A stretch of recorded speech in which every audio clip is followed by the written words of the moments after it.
Accessing library computer data.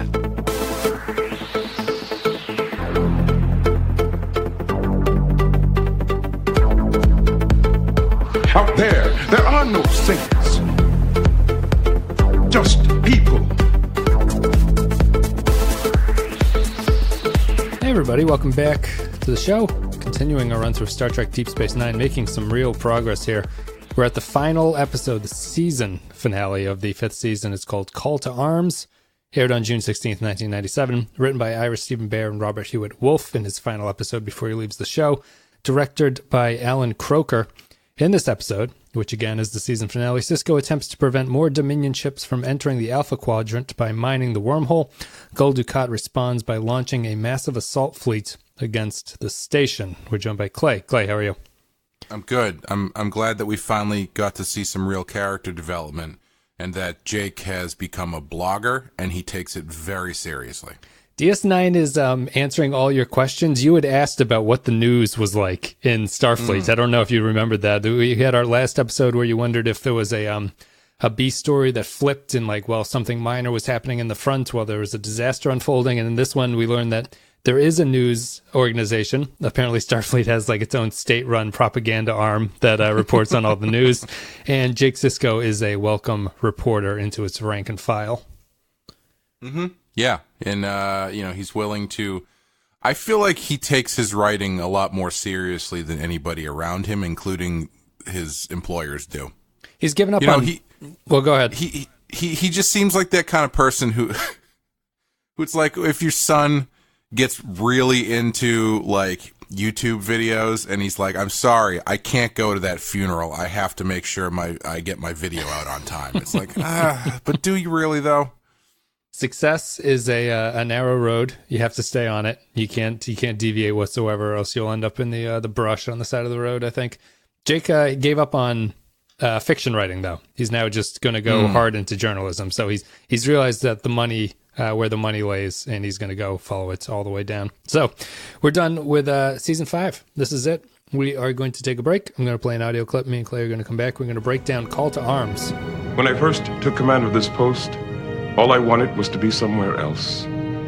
Anywhere but here. But now 5 years later, this has become my home, and you have become my family.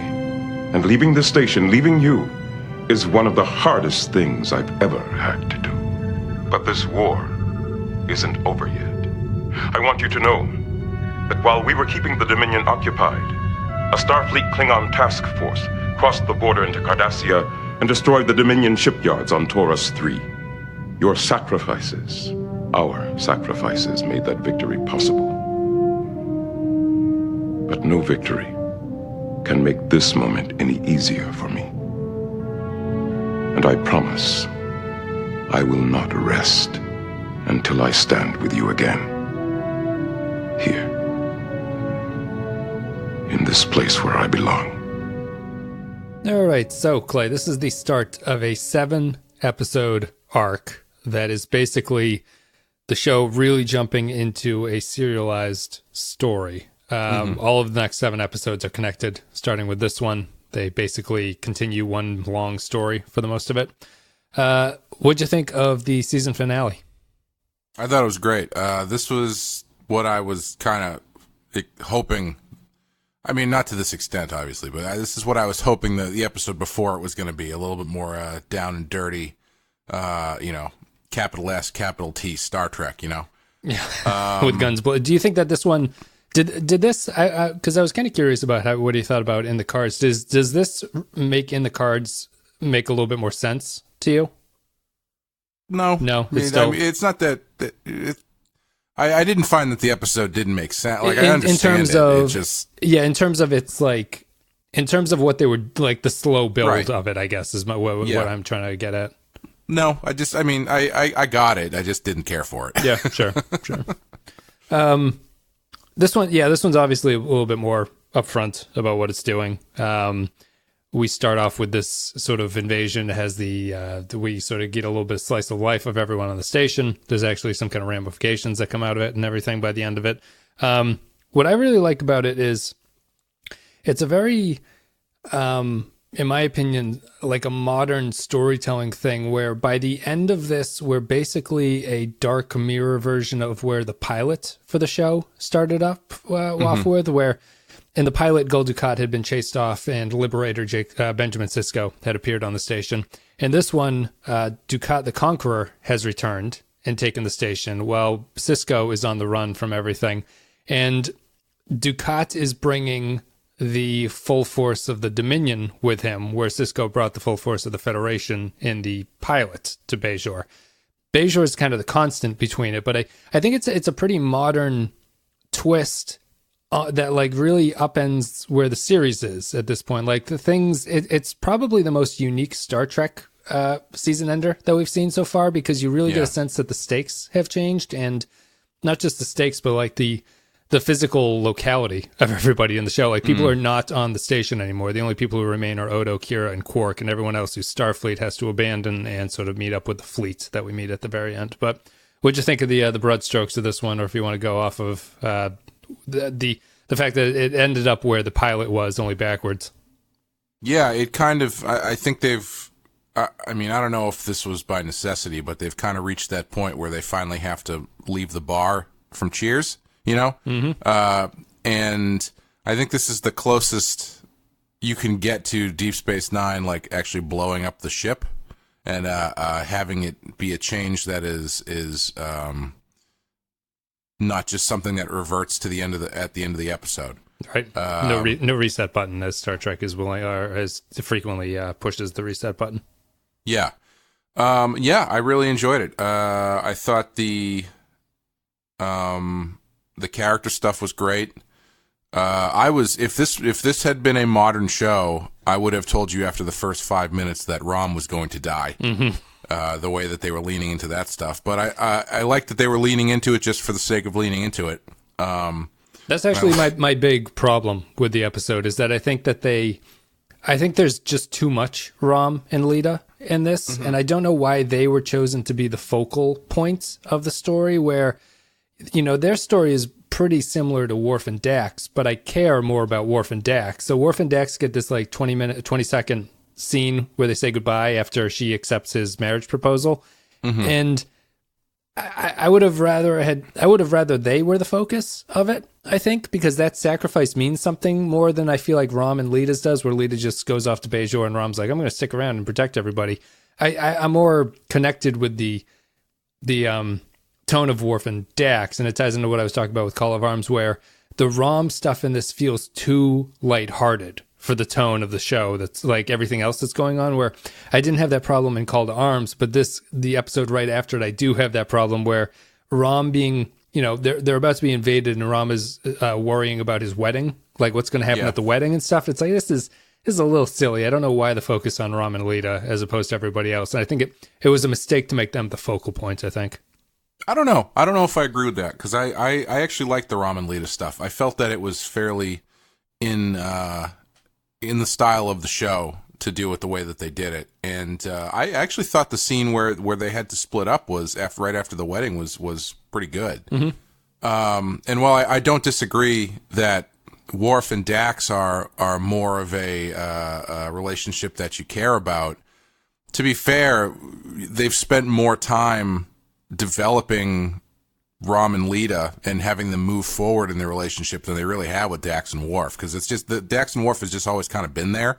And even the scene that they have in this one, she's not saying yes to a proposal that he proposed to her. She's just saying, I know that you wanted to ask me to marry me, and the answer is yes. And it's, that scene is very much, he might have proposed many episodes ago.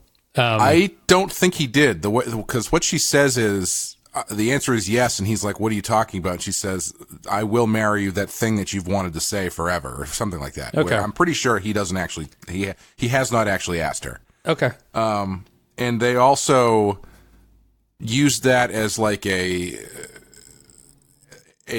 goal for the future, instead of putting the relationship itself in peril the way they do with Lita and Rom. Because you have this culmination of their kind of story arc, and then immediately they have to pull them apart and separate them. And for Lita, or for Lita and Rom, or for Worf and Dax? For Lita and Rom, yeah. That they have this culmination of their relationship arc, and then they immediately are pulled apart. Yeah.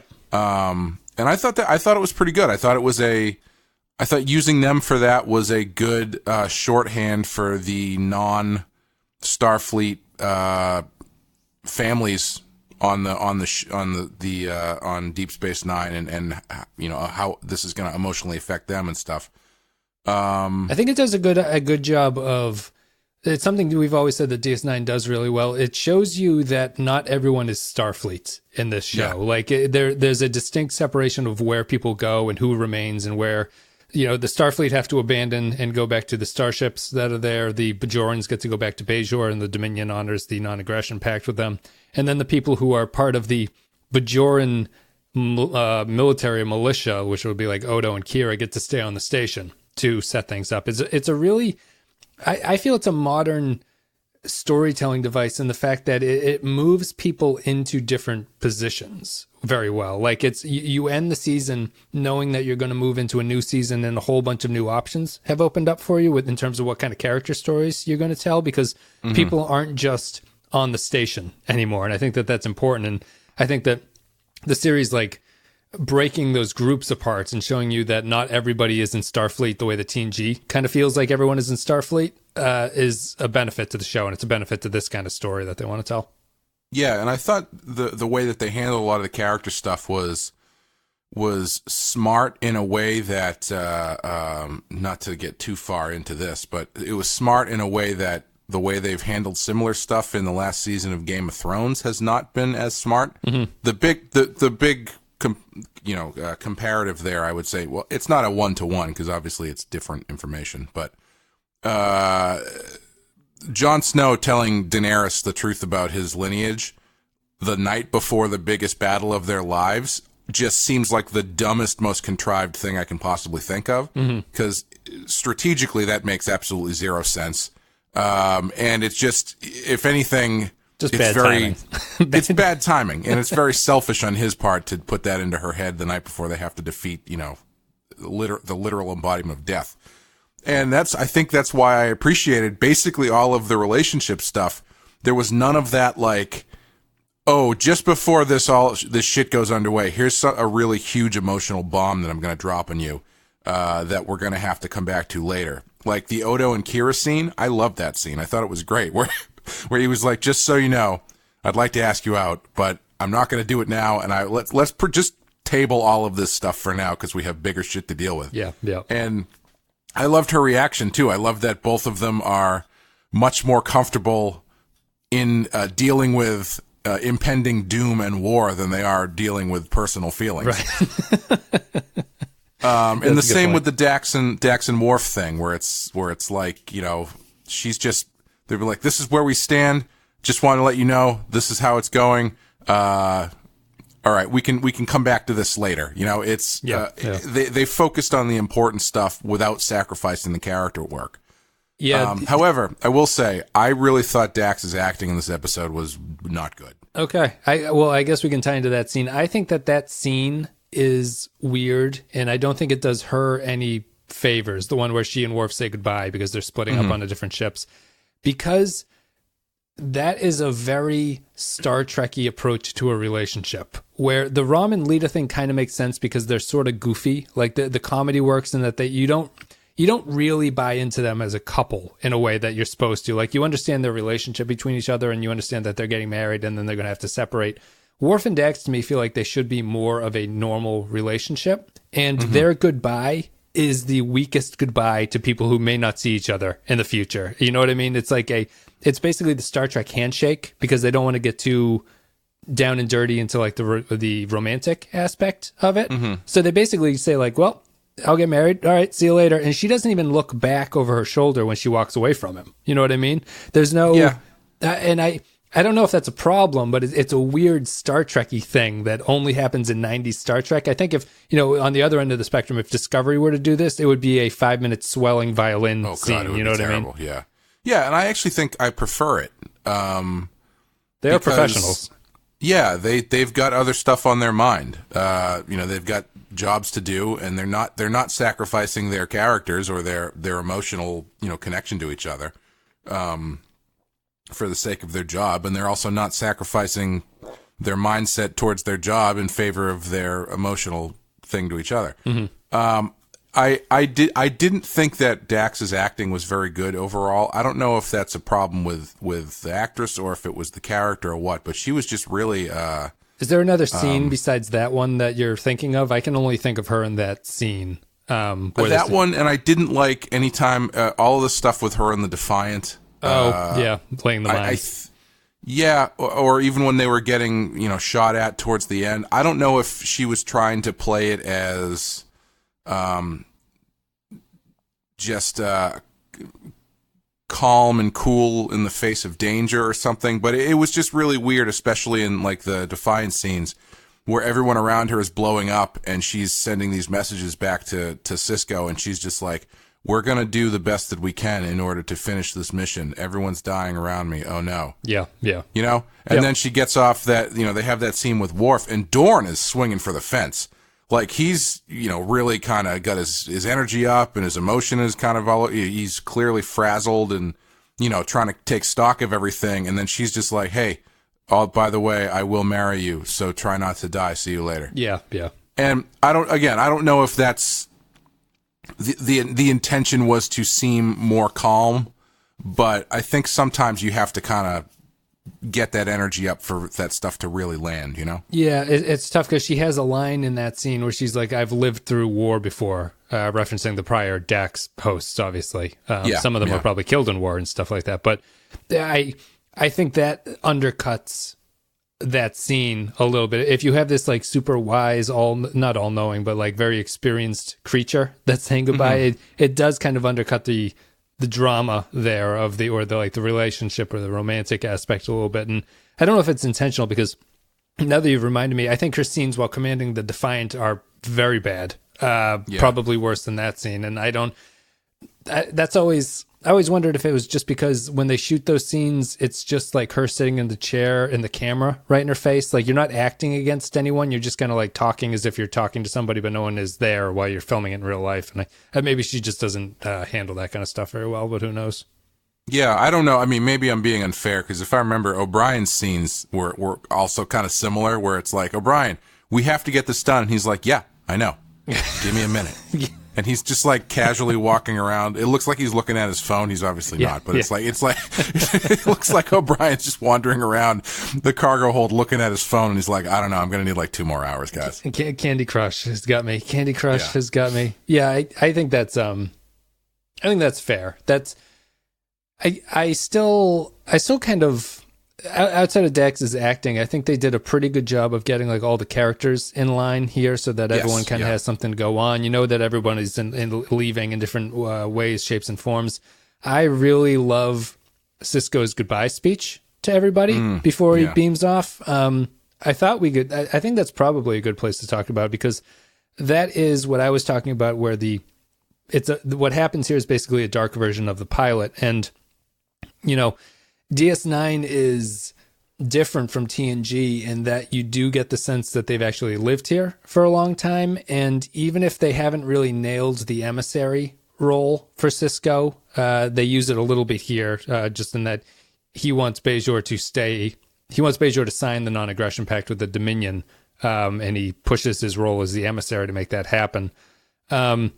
But everything is feeding off of everything. Like, all of that ties back to the Rapture episode that we saw when he had those premonitions about locusts coming through the wormhole, and he said that Bajor has to stand alone. That all ties nicely into the fact that Bajor is saved because he refuses to allow them to join the Federation. If they had joined the Federation, they would have been the first world to fall to the Dominion, because they're basically right at the door of the Dominion.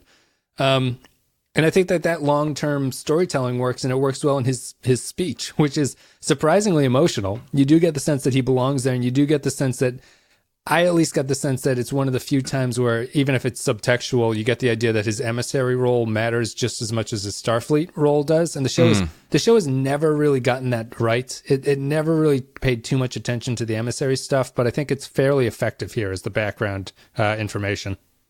Yeah, even here though, still it seems like he at least in the first time that he brings it up, he's using it slightly as just a bargaining chip, where he wants to talk to or send a message to the Bajorans. Yep. And Kira's like, well, you talking as commander of Deep Space Nine or as the emissary? And he's like, well, both, frankly. Right. Because that'll get their attention. It's a little bit cynical, but I don't. I guess it would be a little bit cynical, but I don't think that him doing that discounts it, if that makes any sense. Like that's fair. He still kind of believes in it, but he knows that that's the button he has to push in order to get someone on the phone with him. Yeah. But yeah, I thought his speech there was great. It really is a good character. I don't want to say completion, because obviously, honest part of me kind of almost does want to say completion, because when you compare it to where he was in the pilot, it's very much a completed character arc. And I was actually thinking as I was watching it, I was like, this could have been part of like the series finale. I think you could have however many episodes it takes to tie it up. I could see them ending the show after whatever this stretch is. Right. But because it has that kind of feel to it, like they're going out of their way to tie up storylines, or at least moving them forward to the point where they look like they're tied up. Because everything that they do character wise in this episode feels like they're tying up storylines. So I could have seen this, and it had that kind of vibe to it. So yeah, I'll be interested to see how it changes after the war is over. Yeah, well, the war will go to the series finale. Okay, well, I guess I should say the next string of 7 episodes. Yeah, this arc, that would be my point, is that they have this arc where this continues and then that'll end, but the war will continue until the series ends. So it's being stretched out because of the 90s television rule, basically. Like, right. It probably should end after the immediate arc of everything, but they are going to continue the series on until the show actually ends. And I think that the thing that I think this is a very DS9-y episode. I have small quibbles aside from, I think that the ROM latest storyline is not my favorite thing that I would like to focus on. It feels like this is the millionth time that we've seen the station under attack, and they all feel very similar to each other, those scenes. I think the CG in this is pretty good. I think the battle scenes look pretty good, all things considered. But it's not the most exciting scene, especially because it feels very reminiscent. I feel like Sisko has said battle stations and cut to black about 17 times over the course of the series. So if you ignore that and you just kind of like ignore the action aspect, I think that everything else works pretty well. And I think that one of the things that it does particularly well is that it refocuses on the Dominion as a threat, and it refocuses on how the Dominion actually operates, where we get a lot of sense here that the Dominion have been signing non-aggression treaties with a whole bunch of races in the Alpha Quadrant, so that they are loath to attack or defend themselves, and the Dominion won't attack them. It kind of isolates the Federation and the Klingons. And then we get the big news that the Romulans have signed one, which is kind of what upsets Worf and kicks off everything into high gear, where they realize that they have to do stuff. I think the show's surprisingly mature for its political stuff. I'm not going to say that this is like a grand treatise on like political thought or anything like that, but I think they do a good job of summarizing the races and treating them like they're actually different things that have different interests on them. And I think that the position that the Federation and the Klingons find themselves in here is like believably stressful. Like, you could understand how they would get to this point, and internally, in terms of like the canon and all of the franchise and like all the other races, I think that it makes sense. But it's a very, I want to keep going back to, it's like a mature storytelling kind of thing. Yeah. Like it feels more mature than usual Star Trek stuff feels, because it feels like it's grounded and actually realistically could happen. Yeah. It's just really, I would agree that it handles the different races in a way that makes them feel like they exist on their own and not just to serve the story that you're telling about Starfleet. The Romulans signing the non-aggression pact makes a lot of sense.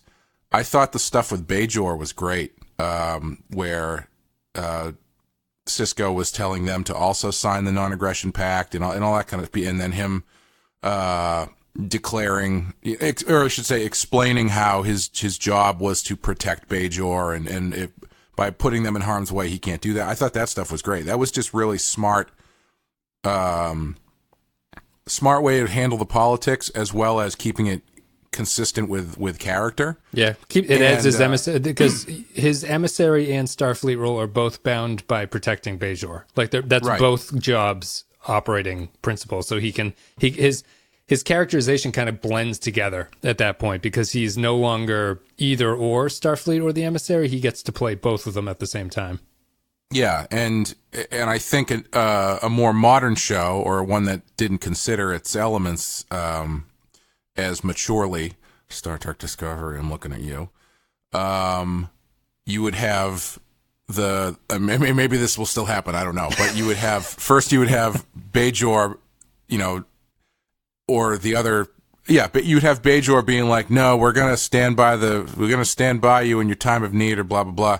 Or at the very least, you'd have the Bajor army come out of nowhere and blow up the Dominion or some shit, which I hope that doesn't happen. If it does happen, please tell me so I don't have to be disappointed when that happens.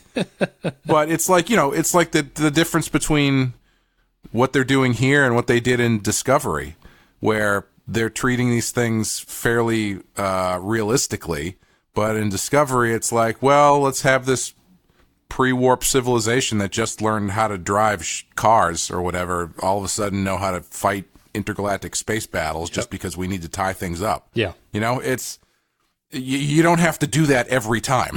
Yeah. And it's just a benefit of having the lore exist, as well as the fact that this show has existed for 5 26-episode seasons, where Discovery is making a lot of leaps in order to make things kind of make sense there, where it's on a condensed timeline and everything, which isn't the problem, but it's the fact that it's just like your logic.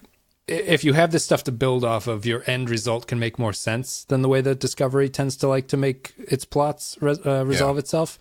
And I think that by spending so much time with Bajor and everything like that, and even though, I don't think the Bajor has been particularly well developed over the course of this series, I think that it's a big weakness of the show and everything, but they've spent enough time with them where something like this resonates with you as a viewer, and you're like, oh, well, Bajor has to be saved. Like, everyone should go to Bajor and be safe, and it's good that Sisko's saving them and everything like that. But that's the benefit of that.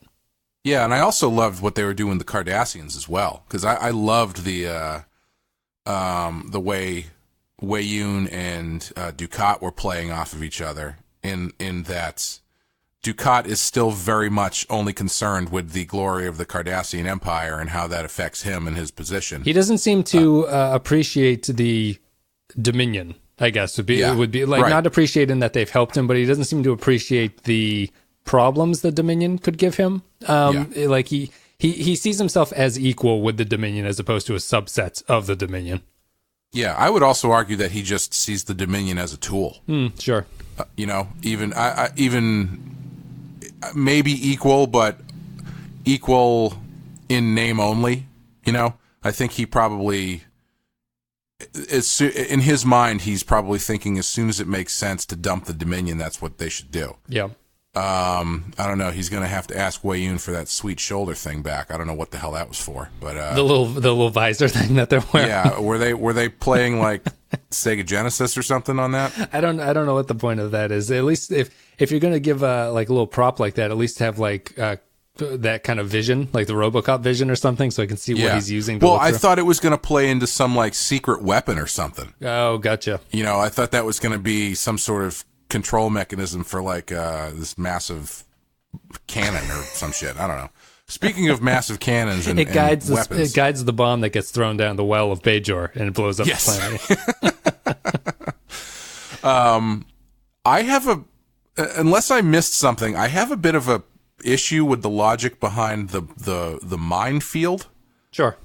So, what good is the minefield if the Cardassians know that it exists? Because the mines replicate. They know they're all there. Why don't they just blow a bunch of them up? because the mines will replicate, and so destroying them just causes more of them to appear, basically. So I guess I don't understand why cloaking them was a big deal then, because they know they're there. That's true. I guess so. The ships don't drive in. The ships have to be able to not see them, so that they can't just drive around them. Does that make sense? Like I guess. Like they know the minefield is there, and so cloaking them, I guess, is kind of pointless at that point. Yeah, I thought they put them out there, they cloak them so that you can't see them, so that you'll drive into them, and you can't get rid of them because the replicating nature the replicating thing is just the way of getting around that. Why don't you just turn, once you blow a couple of them up, the rest of them, it won't be a problem. I'm fine with it. I'm willing to take it on whatever, but I think the biggest problem is just go substantially around it and you'll be okay. Like a minefield in space doesn't make a lot of sense in general. Space is pretty big. Yeah, you could just drive for 5 minutes in one direction and then sort of turn around and make it around the minefield, I think. So that's my big problem with it. Yeah. Yeah, unless it's the way that it was laid out too was very straight. It was very two-dimensional, and you're working with a three-dimensional thing. Like I thought they didn't do this, but I thought that what was going to happen after they cloaked it was they were all going to shift or something. Oh, so just kind of wiggle around. Yeah, gotcha. Yeah, so that way it wouldn't just be a wall, a flat one-dimensional wall of mines. It would be like something that once they cloak, they move into a more unpredictable three-dimensional pattern. Yeah, that's probably my headcanon, actually. I just kind of assumed they did that. I don't picture them staying in lines like that. I know they laid them out like that, but I picture them more chaotic, so that that's what you're talking about, the cloaking. Like if you knew where they were, you could go around them. I picture that they're moving sort of randomly, and that the cloaks prevent you from realizing where they are. Yeah, let's just pretend that's what's happening, because otherwise it's like trying to protect someone from getting up to your front door by putting a 3x3 square of fence in front of on your walkway. Right. Yep. It's like, okay, I'm just going to take 2 steps to the left and then I'm going to go around it. Yeah, it's like building a picket fence where you only have enough wood to make the picket come every 5 feet or something. Yeah. It's it's not a great fence. It's not doing its job. I think that the Dominion and the Cardassians come across pretty well here in terms of villainy. I think that every scene with them works. I like the Sisko and Weyoun scene. I think that Weyoun is very effective in this one. He's not overly goofy as he was in a previous episode, which I can't remember. He looks a lot. His cells look a lot less bored. I can tell you that much. He's certainly relaxed and ready to go. And then I think that, the Dukat thing, just sort of bristling under the yoke of the Dominion works really well. And I think that the battle scenes over there work really well. And then I think that them boarding DS9 at the very end is a great scene, between everything. I like it sets up, it does the other modern thing. It sets up what the characterization is. Odo being there is Odo being there is an interesting thing for the Dominion, right? Because the Dominion still treat him as a god, so they have one of their leadership on the station with them, and Dukat does not view Odo that way, which is a problem. There's a lot of story that you can build off of that, but Odo, I think it's a really smart decision to have Odo. I don't know where else he would have gone, but even if it happened by accident, Odo being there on the station with the Dominion is a ripe for story idea, and it's a good outcome for that character. Yeah, and having Kira there with the Cardassians is the same thing. Yeah, same thing. Yeah. Having Quark there, I don't know about that. I was surprised Quark walked up like he was actually one of the most important people on the station. Yeah. Well, it makes sense for him because he wants to ingratiate himself with the new rulers. I for one welcome our new ant overlords. He bought a bunch of yamak sauce, and he's got a lot of that to unload on people. So, yeah. But yeah, I thought that scene was great. I thought the way that Dukat and Kira, reacted to each other was really good and not too overblown. Like Dukat didn't have some big evil speech to give to her. It was just very smug and Yeah, everybody knows where they stand, kind of. You know? He has some line about back to the good old days. Basically, he says something along those lines, like who'd have thought we'd all be here again at this point in our lives, or whatever. Yeah. And then it was good. Sisko does the thing of blowing up the station. That just adds a little bit of a delay to it. I like the baseball scene. I like the fact that Sisko doesn't say anything in his last shot. He's just kind of sitting there. I didn't love that shot of Sisko. I think they could have done something a little bit more dramatic, or like he could have had more of a intense look on his face or something. He just kind of was like heavy lidded, like they caught him in between takes or something. Yeah, he looks bemused, I guess would be the way that I would describe it. Yeah, he's. I'm always a big fan of characters standing looking out of windows for things like that. I think that works particularly well. Or like it would have been a nice, angry kind of like angry sit in the captain's chair kind of position or something. Yeah. But also, I mean, you could.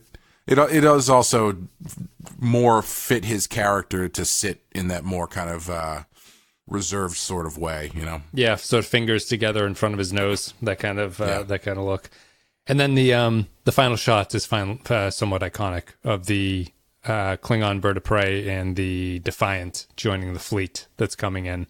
And I thought that it's a good example of something that happens in the background that is a good thing to happen in the background, and you don't need to see it. The fleet destroying the Dominion shipyards without you seeing any of it is a good example of stuff that you can background, and you don't need to see it. Another great background was Bajor agreeing to sign the non-aggression treaty, because for a second I was like, fuck, if they spend 10 minutes going to Bajor and having to debate document. that. Yeah, luckily it was like as soon as Kira left, hard cut to Captain's log, they've agreed to sign the non-aggression pact. It's like, thank God. Yeah, that's true. You don't want to go through red line versions while Wei Yun sort of looks over this thing with a fine-tooth comb, and then Kai Wynn stands over his shoulder and everything. I'm sure there is a pitch in there though for that scene where it's like Kai Wynn versus Wei Yun in a battle of diplomacy. I'm sure someone thought would be a fucking great scene. Yeah. And maybe it is, but I just not at this point in the episode, I don't think. Yeah, not this episode, not this part of the season or anything. So what'd you think of this one as a season finale? Because that was great. DS9. So would you? I don't know if I've asked you this before. DS9 does not do sort of cliffhanger endings the way TNG does. It does more of the modern style of you show an event that is going to change things for the next season. Yes. I think we've talked about this before, but if you just want to say again whether you prefer one way or the other, I think that it's tough to see this in TNG's perspective now, because when we watched TNG, it was available. We didn't have like the 3-month wait to resolve the cliffhanger. Mm-hmm. I remember that being the most annoying aspect of those kinds of endings, where the cliffhanger hits you and then it's like, we'll see you in 3 months when the show resumes or whatever. And it was very irritating. I prefer this much more, where you could argue it's still kind of a cliffhanger, because you're like, oh man, like what's going to happen next? But it's not a guy holds up a gun and then we cut to black and you're like, well, how is that going to happen? Like, what's going to happen now? Yeah, I don't know if I would consider it a cliffhanger. I think I would agree with you that if you wanted to, you could, but I don't know if I would explicitly call it a cliffhanger. You'd have to consider you'd have to call every episode of modern TV a cliffhanger at that point. Yeah. But yeah, I would agree. Yeah, I always hated the to be continued season finale, because while usually you do get great episodes out of it, it just feels so cheap. Because it's like, well, we got to make sure people come back, so let's make sure they have to. If they want any sort of closure about anything. It's also one of those, that with 5 minutes left, that it's just not going to resolve itself in the first episode, and you're looking at the watch going like, well, where are they going to hang this for now? And I think it's a relic of TNG. I like the fact that there are two-parters, and it makes TNG kind of a unique... it adds not a uniqueness, because other shows did it, but it makes TNG sort of... stand alone in terms of itself like that. Voyager would copy the TNG model, but I think DS9's is a little bit more satisfying. It's a little bit better in terms of writing stuff, where you're not going to end up with a shitty second part as your season opener. Yeah, I would say this is not a cliffhanger, because I think as far as what actually happens in the episode, it is a fairly complete story, right? Because all the character stuff is more or less tied up for the point that they have it at, and it ends with the Cardassians retaking the station. That's not a cliffhangery ending. That's just it's a shift of the status quo. Yeah. And I think that's where that stuff gets a little bit tricky. Like, I wouldn't call the end of Empire Strikes Back a cliffhanger. I know a lot of people would. I would call the end of Matrix Reloaded a cliffhanger, but I would not Star Wars. And I think this is a lot closer to Star Wars, where it's like you've told a complete story, and you have very much laid the groundwork for what's going to happen next, and your audience is going, I can't wait to see what happens next. Yeah. But the story in and of itself that you have told in your containment bubble of episode or movie is finished, you know? Yeah. Breaking Bad is interesting. Breaking Bad, I think, generally went the DS9 route, although there was that one season ender where Aaron Paul Pinkman like opens a door to that second chemist's apartment with a gun drawn, and then they cut to black right there. That is a cliffhanger within Breaking Bad, but yeah, that's the exception, I suppose. I prefer it. I think this is probably my favorite DS9 season finale, I think, that they do. It's tough to remember all of them now, but there's stuff like the J'em Hadar, and then there's the first season one, which is not particularly good, and we had the last seasons, which was Odo loses his shape shifting, which is not particularly impressive or anything like that. And I think that this one feels like a sea change, and I think that it manages to accomplish everything that it wants to do with that sea change. It works as an episode, and it works as a season finale, and it's very satisfying as a season finale, I think. Yeah, I would even go one step further and argue that this is in like top 3 best season finales of any Star Trek. Yeah, interesting. Like, people compare this to, say, this is DS9's Best of Both Worlds Part 1. Yeah, I would probably put it up there with that one, yeah, because it's tough, because I feel like arguably you could, well, I don't know, because what I was going to say was, I feel like arguably you could show someone who has not watched Star Trek, you could show them Best of Both Worlds Part 1, and they would be into it, and it would still work, whereas this one, you really have to have been there for the journey. However, yes, I was thinking, I know Dave, our buddy Dave, who's done the Star Wars shows with us, like, loves this shit, and I don't think he ever watched Deep Space Nine, and I wanted to be like, man, I think he would really enjoy this episode, but he would have to watch so much other stuff. But what do you think what do you think he loves? Is just the actiony, space battle-y war story? No, I think it's the other stuff. It's the diplomacy stuff that I think he would like. Oh, gotcha. Yeah, the war maneuvering and everything. And I feel like I was trying to decide whether or not to recommend he watch this, having not watched anything else. And I'm probably still leaning towards no, but at the same time, it's like, I don't know. It is a pretty good episode just across the board. Yeah. I guess the question is, like, if you wanted to lead into this, how many episodes of DS9 before do you think you'd have to watch? Yeah, I was thinking that too. I was like, well, maybe I should have Wes draft a list of like the 3 to 5 episodes you need to watch to make sense of what's going on in this one. Yeah. But he's not going to watch them anyway, so it's not worth it. But yeah, I think that's just the difference between them, where Best of Both Worlds can kind of stand on its own. It's also tough to say because TNG is such like a cultural milestone that if you're not familiar with the show, you still kind of know the show. You know what I mean?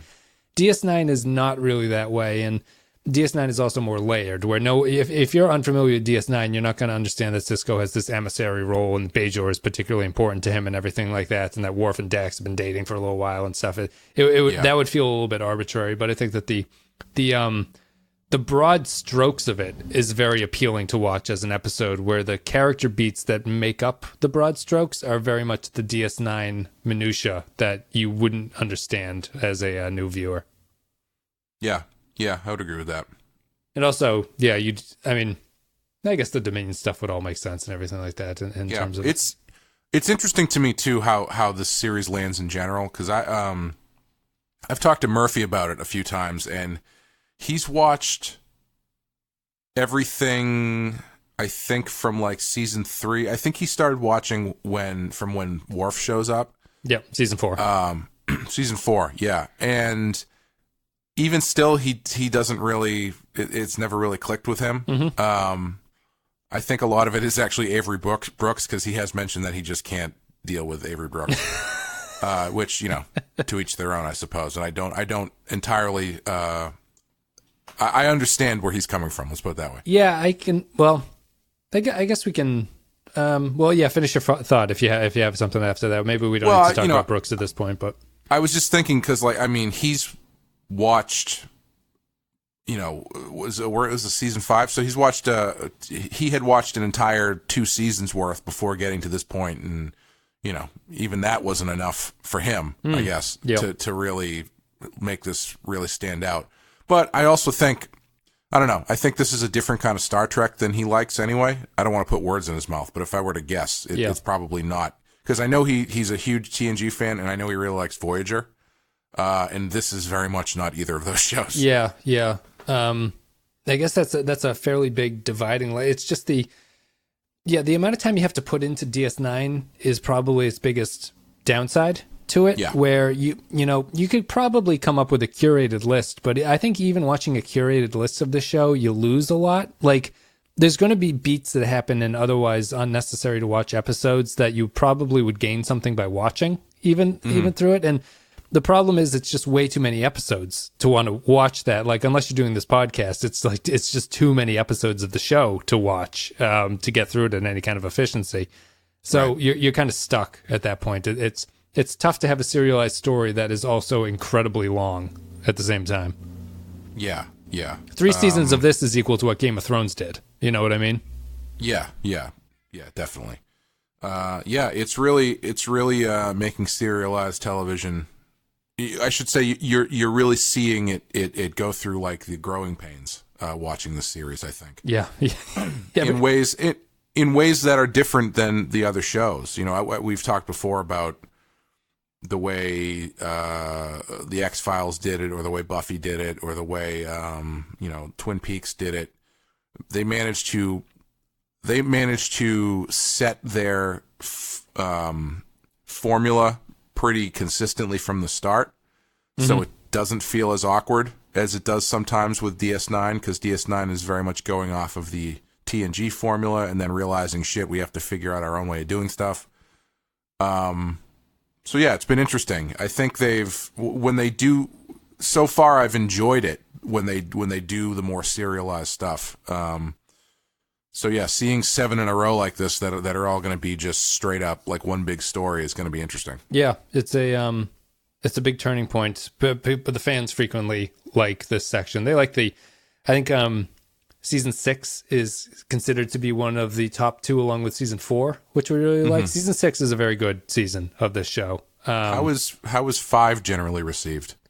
No one talks about 5. 5, according to our ratings, we were much more down on 5 than we were on 4. 4 is a much better season. It feels that way. Yeah.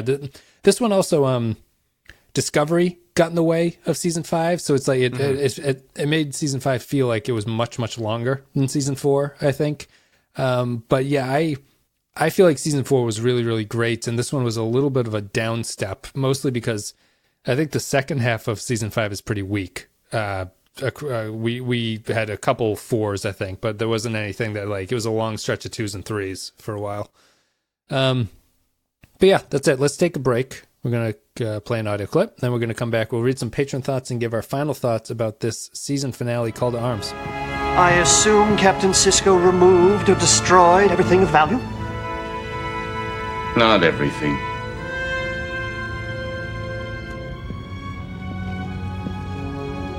What is that? A message from Sisko. I don't understand. He's letting me know he'll be back. All right, everybody. So if you support the show on patreon.com/the Pensky File by June 5th, if you're at the $5 level by June 5th, you're going to get some Orville coverage. We're going to be talking about 4 episodes of the Orville. So if you want to hear we'll be going around every single contourville of the show. This will end eventually, folks. If we get over 100 patrons, Clay will stop doing the Orville puns, which he's got a long Excel spreadsheet to list of everything that he's come up with at this point. I've got plenty moreville where that came from. So, and I had to do 2 because I forgot to do one last episode. So if you guys are interested, join the $5 and up tier on patreon.com/the Pensky File by June 5th, and you will get Orville episodes. If you like the Orville, I'd recommend doing it. Otherwise, the captains who support the show get a shout out at this point. Andrew Cherlog, Ben Douglas, Brad Killens, Captain Quark, Cardinal Doomsday, Christian Pouch, David K, Dwayne Hackett, Eric Johnson, Yarpy, Joint Mango, Kyle Barrett, Matt Flores, Matt Cutler, Matt Ross, Michael Pond, Mike Burnett, Nathan Elliott, Neil Brendan, Nick Sergi, Robert Cummins, Russ Graham, Samuel Custer, Grim Santo, Sean Spinobi, Stephen Cobb, Tarek Latif, Will Yates. Thank you very much, guys, for supporting the show. You have been our military-industrial complex that's brought us to this point, I think, where we're going to be engaging in the Dominion War, Clay, which is... And you should all feel morally bad about it just as much as the real military-industrial complex does. I guess we should... So you're going to be my Eisenhower here and tell me about how this has all gone horribly wrong. You've been hearing about the Dominion War since the start of the show. Mm-hmm. Do you have thoughts about that? Do you like, even if you talk on like a meta level of not being either being a good or a bad thing to know that something is coming? What do you think about that? And I guess like you don't have to make specific predictions, but if I'd be interested to hear where you think the war goes from here. Well, my thoughts on it in general are I feel like they've done a pretty good job building up to it and not having it feel like just something that they pull out of their ass. Clearly, they've been, well, I guess you could, at least in retrospect, say that they've been dropping the seeds of it for like over a season at this point. Arguably, since they met the Dominion, it's been... Well, yeah, I guess that's what I mean. Has it been more than a season? I don't remember when the Dominion showed up. Dominion show up at the end of season 2. Wow, really? Yeah, the J'em Hadar, they meet in the end of season 2, and then they meet the founders. The founders in season 3, yeah, the opening. Wow. Yep. Yeah, okay. I mean, even more so then, yeah. They've been building it for a long time, and I think it's been really exciting to watch because it is a form of Star Trek that has not existed before this, and arguably hasn't existed since. No, well, they've attempted. Yeah, even Discovery didn't really... I think they kind of wanted to do this, but they didn't do it correctly because they don't have the time to do it. Well, it shows you the downside of just jumping into, in your first season, a war story, right? Where the war story kind of requires this buildup of going through a Cold War period where you get to know the enemy and you get to know like how things are breaking down. If you just jump into it based on the idea that this is Star Trek and the Klingons always want to fight with the humans, it doesn't really land as a character piece. Like there's nothing to go off of there because you don't know. It's the mirror universe problem. You don't know what baseline characters are like. So when they get put into a war situation, you don't know what it means when they react a certain way. Yeah, I mean, unless that's the natural setting for your story. Like if you are setting it during wartime, that's fine. You can explore that stuff on the other side of that bar. But if you're starting off a thing with we've have this fragile piece that everybody seems to understand except the people who are new to watching the show, and now you've destroyed that piece, and we're not really going to show you the consequences of that. You're just going to talk about it a lot. Yeah, then it doesn't work. Yeah. But here, I mean, they've got. I would be interested to know how long this idea was in the cards, like, because the whole setup of the show is about taking back, becoming a steward of like intergalactic borders, basically. Yeah. And so one group being pushed out while another group gets to come back, and vice versa, and all this kind of stuff. So you would think naturally, eventually, that piece that the Starfleet has been brought in to maintain is going to deteriorate. Right. And I almost give them, I would say I give them even more credit, or maybe, I don't know, maybe it's not credit I should be giving them, because it took 5 seasons to do it. But I feel like I want to give them more credit for not doing it sooner, because they managed to really take the time and explore a lot of the relationships and stuff before they decide to pull the trigger on the war. Yeah. Yep. Whereas they could have easily done the Discovery thing and been like, well, the first season hasn't gone too well. What if we just start the war now? I don't think it would have worked as well. Might be a good example of executive interference, even though it's that the executives did not want this war storyline to happen. Oh, really? Berman, I think the popular sort of myth about it is Berman gave them something like 3 episodes to resolve this war storyline at this point, and they carried it for 2 seasons, basically. It was not something that this was still in the era of executives did not want the show to be serialized at all. Like, they thought that every time they did this, it was just hurting the show. And you can understand why it was at that point, because no one had DVR and things like that. Like, if you're missing DS9 episodes, you really just have no idea what the hell is going on in the show. And there's a lot of episodes that you could potentially miss and stuff like that. So that's kind of it. But let's move on to Patreon comments, I guess, if you support the show, patreon.com/the Pensky File. Whereas nowadays, Star Trek is intensely serialized, and as I've said before, it's actually better if you haven't seen the episodes that came before. They filled that hole. They realized there was a problem that they had to get through, and they did it with Discovery. Patreon thoughts, patreon.com. You leave your thoughts about upcoming episodes if you support the show there. Call to Arms, Andrew Cherlog. The beginning of a 7-episode arc, and the first time we truly see long-form storytelling in Star Trek, and it feels great. The episode is well-paced, and a lot is accomplished without feeling like it was too rushed. Jake Sisko staying behind is the skin in the game that we need. If this arc was filmed today, he would probably get killed. Season 5 ends with yet another excellent episode, setting the stage for the now hot war between the Federation and the Dominion. Matt Cutler says, a great way to end the season. I think the effects for the Battle of Deep Space Nine was really good. The end when the Defiant and the Bird of Prey joined the fleet was really good as well. What'd you think of the ending shots? I don't know if I got your opinions about it. I thought it was cool. I thought it worked well for what it was supposed to do, but I don't know. I don't know what it is. Just the way that they compose their multi-ship shots on Star Trek shows just feel really flat and boring to me. Yep. Because it just seemed like someone took the clone tool and just was like, doot, doot, doot, doot, doot, doot, doot. Now I'm going to take that whole group and copy that and move that, Yep. Whereas I think the shot of the Dominion coming towards Deep Space Nine was a bit better. Yeah. Because there you had the one big ship kind of in the foreground, and then the camera kind of moved a little bit to see the other ships, and then the kind of... A little bit more Star Warsy. The camera's kind of... I don't think the camera's moving there, but the movement of the ships implies camera movement, and you get different size ships, and you get different context, I suppose, between them. Yeah.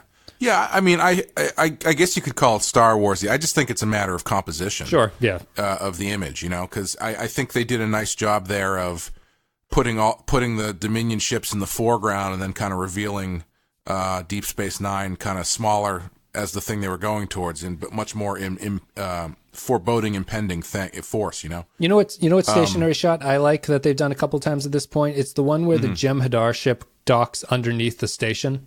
And you're looking up at the ship as it's docked. I just think that it's a really nice layout there for those. Like, in a way that the ship docking at the outer ring is not particularly exciting, but there's something nice about the way that the J'em Hadar ship looks there.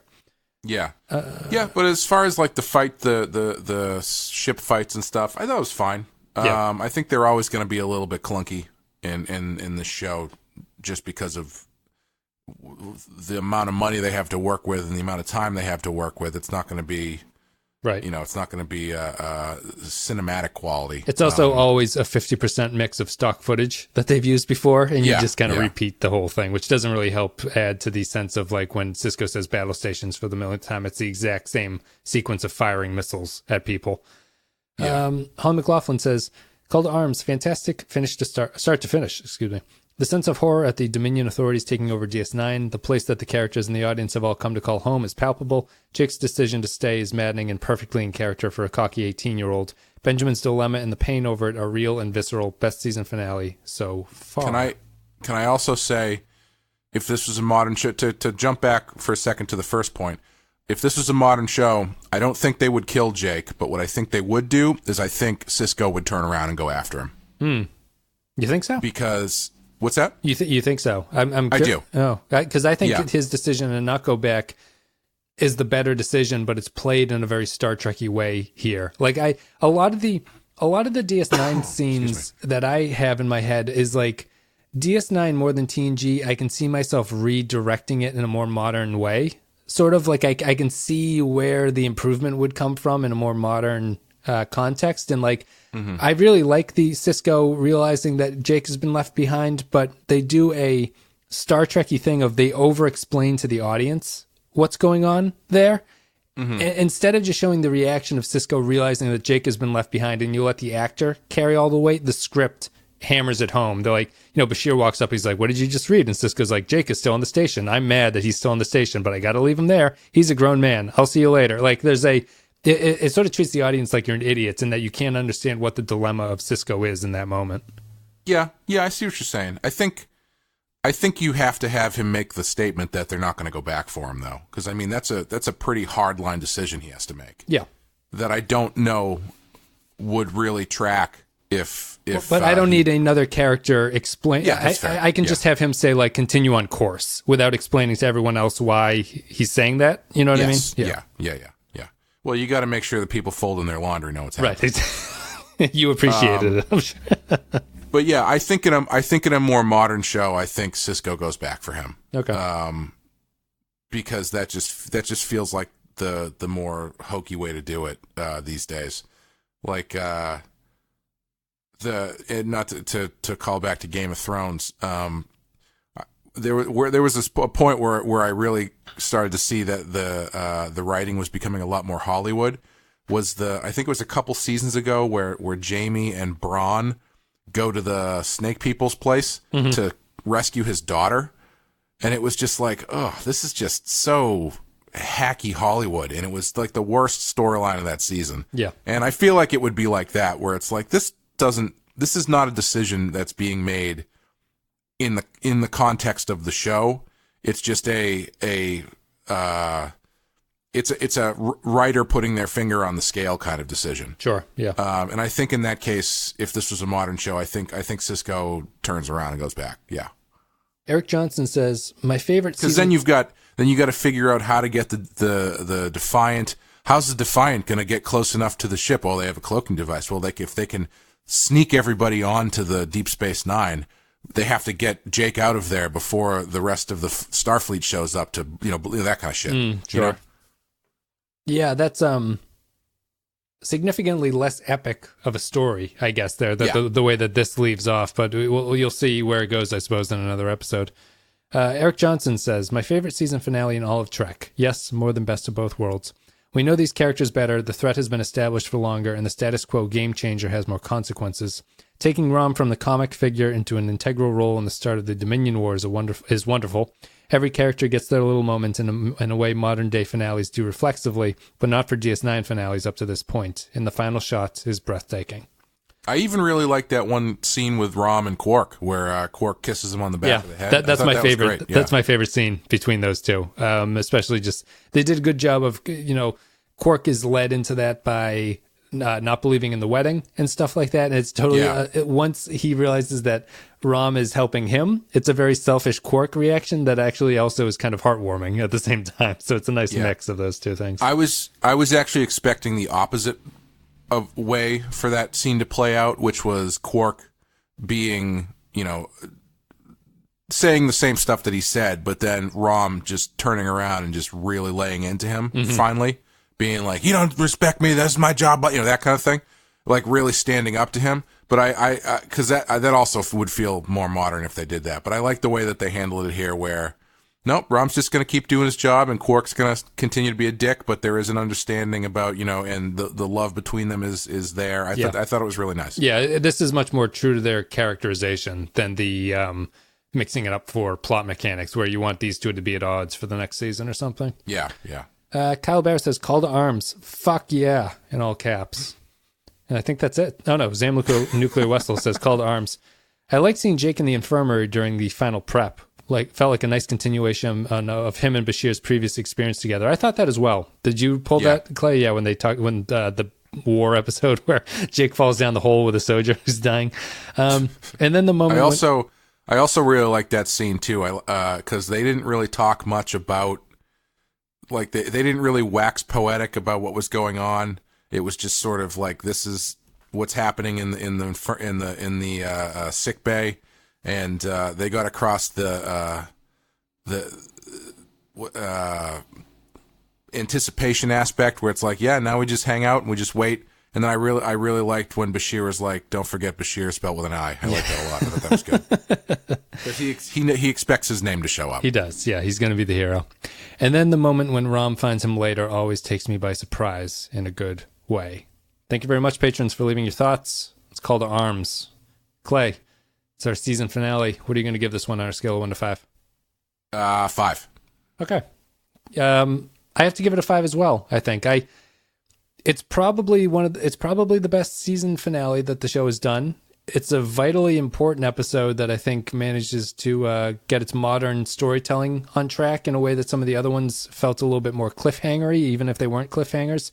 And I really love the dark mirror aspect of this at the end, where the Cardassians are back, the Dominion are there, Federation is kind of on the run, the Alpha Quadrant is in shambles because of these non-aggression pacts and things like that. And it sounds goofy when you say it, but it's like it feels Game of Thronesy in a way. You know, it's not as good as Game of Thrones was at doing it, but it feels very reminiscent of the Game of Thrones, which is just wrapping up and is obviously on my mind, but it feels adult in that way, which is funny to say, a show that has people wearing sort of like face makeup and giant ears, and one guy's a shapeshifter and people have like earrings and stuff like that. But it does feel mature in a way that Star Trek sometimes doesn't. You're saying that like the stuff that is in Game of Thrones is not as silly as the stuff that's in Star Trek. At least when you say it that way. They have reasonably sized ears, I think, would be the difference there. But we'll see whether or not DS9 can finish off the war storyline in a way that is better or worse than what Game of Thrones is doing currently, but we'll see. So 5s from each of us. It's a good way to end the season. We'll be back with our... I don't think we'll do a wrap-up video. We might just jump right into the next season to keep things going, because we talked about our Season 5 thoughts in this one. But that's about it. If you want to support the show, you can go to all the social media links down below. You can go to patreon.com/the Pensky File and get their Orville episodes. If you remember, by June 5th, the $5 and up tier, you'll get some Orville episodes, and no one else will get them, just you. That's it. Clay, do you have anything you want to say? I've got some news coming about the next comic project I'm going to be doing, but I can't really talk about it yet. So, if, talk about cliffhanger. If you want to follow me on Twitter at DeadMeatComic, that'll be the first place that you can get the information. It'll be the next couple of weeks, some more stuff will be coming out. Not to sound too cryptic and give myself a shameless plug, but if you're interested in that, that's where you can find it. That's you leaving the baseball in the office right yes. there. You're gonna be back, and everyone knows it. So I'm going to hover over the desk like Wayoon did at the end there and just stare at the baseball. And I think we'll call it a day there. Guys, thank you very much for listening. Hope you enjoyed the show. Hope you enjoyed the season. Let us know your thoughts about the episode. Let us know your thoughts about Season 5 in general. Where does it rank in the DS9 episodes? I'll give episode ranking type stuff. We'll do that breakdown at some point. I'll crunch the numbers and let you guys know where we stand. You can follow me on Twitter at Pensky File if you want to get that kind of information, because I don't think we'll do a wrap-up video. Maybe. We'll see. Maybe we need to buy some time for a week and we'll figure it out. Guys, thank you very much for listening, and we will see you next time.